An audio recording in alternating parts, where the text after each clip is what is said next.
Hello friends, Sandhya's kitchen with love को आपण मानक स्वागत करुच्ची। आज आपण मानक सहित शेयर करने को जाऊँगी दही पोटल। यही दही पोटल बिना पियाज रसुण बिना मसला बनी। खरा दिने गरम भात सहित खाइले साइड किसी तरकारी आवश्यक पड़ोनी। दही बरा या आगे फिका लगे। यही रेसिपी देखा वीडियो को फुल वाच करूँ। जदि वीडियोटी भल लगे तेज गोटे लाइक करेंगे, शेयर करेंगे, चैनल रे नुआ थे निश्चय सब्सक्राइब करेंगे।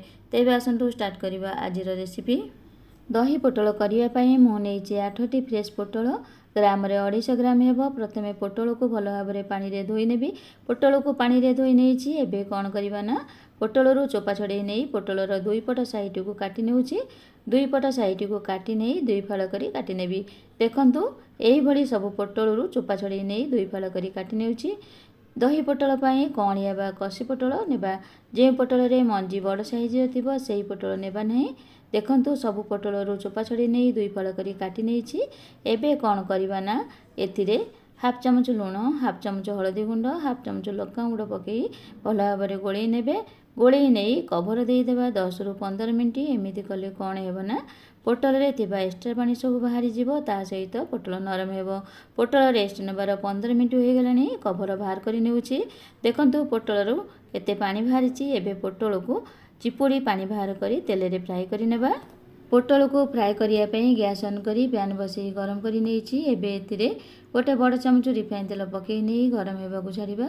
तेल गरम हो गलानी। एबे पोटल पानी चिपुड़ी पैन रखी नेउछि। पोटल को रखी नहीं गैस फ्लेम मीडियम करी पोटल को उल्टा पल्टा करी पोड़ पोड़ होगा पर्यंत भाजी नेबे। मुझे पोटल को तेल रे भाजिकी नेछि। पोटल को तेल रे पकई छाणिकी दही पोटल मध्य करि परिबे। पोटल को भाजिले कम तेल दरकार होता है एवं पोटल सिझा को बेसी समय लगी था। जदि पोटल को छाणिकी करवा तेबे अधिक तेल आवश्यक होब। ता सहित कम समय रे पोटल छाणी हो।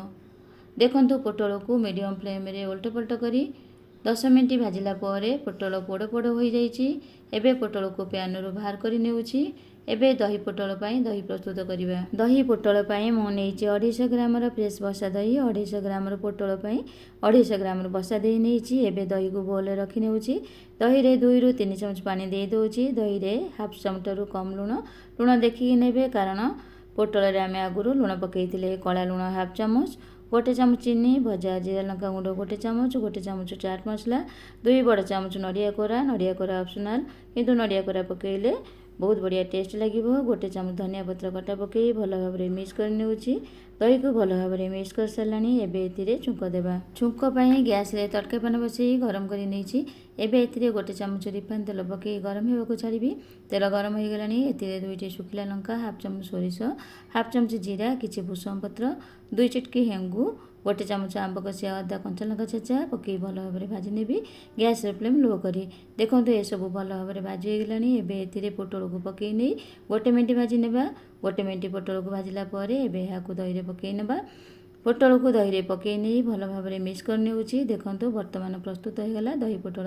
एहाकू गरम भात सहित खाइबे। देखिबे साइड रे किछि तरकारी दरकार हेबनी। एहाते टेस्ट लागिबो जे दही बरा या आगे फिका लागिबो। आशा करूछि एही रेसिपी निश्चय आपण मानकू भल लागिबो। एही प्रोसेस रे दही पोटल बनांतु खांतु। रेसिपी केमती लागिला कमेंट करी जणांतु। आज पई रहिली पुणी आसीबी आ गोटे नुआ रेसिपी नेकी। से पर्यंत रहिली। नमस्कार, जय जगन्नाथ।